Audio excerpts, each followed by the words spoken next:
Golden 10 minute, 10টা minute এত গুরুত্বপূর্ণ আমাদের কাছে যে আল্লাহ রাব্বুল আলামিন বলেন, এই সময় যদি কোনো বান্দা আমার কাছে কোনো কিছু চায়, আমি আল্লাহ সুবহানাহু ওয়া তাআলা তার সমস্ত চাওয়া পাওয়াগুলোকে পূরণ করে দিই। সুবহানাল্লাহ। গোল্ডেন 10 মিনিট, গুরুত্বপূর্ণ 10টা মিনিট। কোন সময়? প্রথম সময় হচ্ছে ইফতারের আগ মুহূর্তে।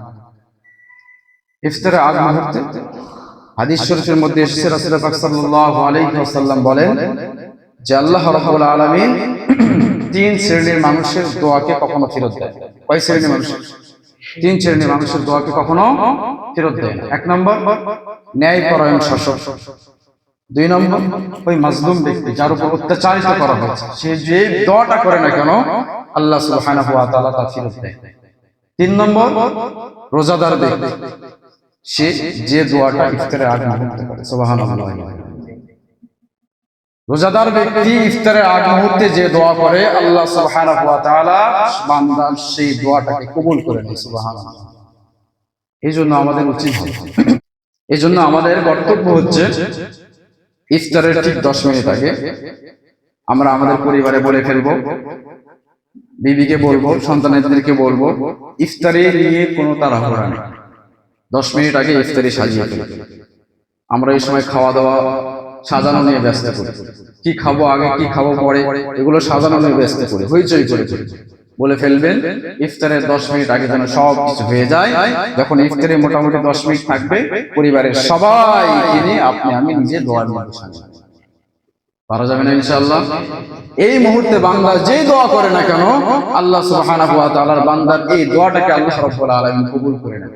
তো আমার চাওয়া, আমার সংসারের ঝামেলা চলছে, আমার ব্যবসা বাণিজ্য ঝামেলা চলছে, আমার কৃষি ক্ষেত খামারি ঝামেলা চলছে, আমি ছাত্র জীবন চলছে, আমার তার মধ্যে ঝামেলা চলছে, আমি অসুস্থতায় রয়েছি, আমি অভাবে রয়েছি, আমার যে মনে চাওয়া পাওয়া যত কিছু আছে না কেন ইফতারের আগ মুহূর্তে আল্লাহ সুবহানাহু ওয়া তাআলার দরবারে আমরা ব্যক্ত করি।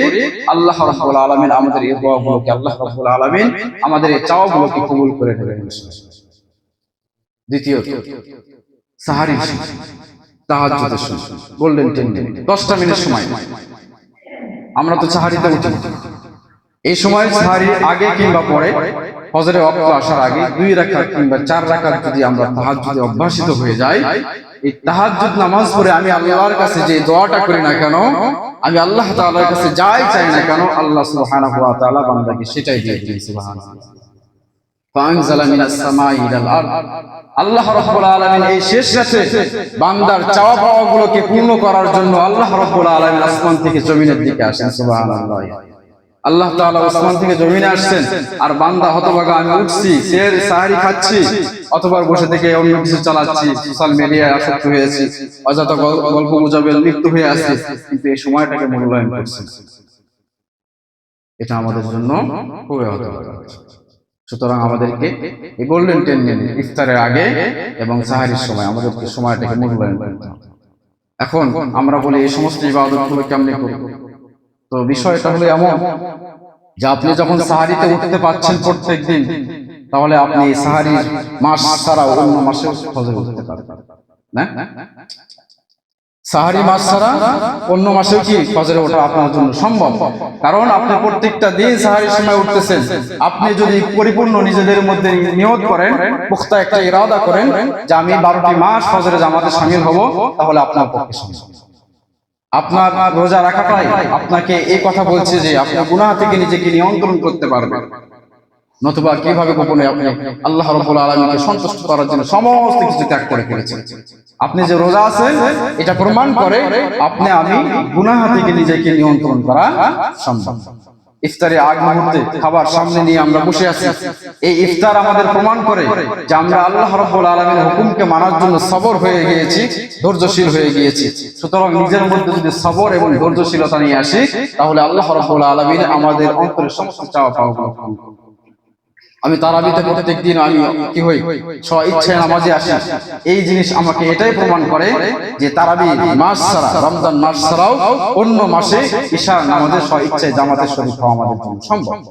শুধুমাত্র নিজেদের মধ্যে কি আসতে হবে, ইরাদা নিয়ে আসতে হবে, নিয়তটা করতে হবে, পাকাপোক্ত নিয়ত করতে হবে।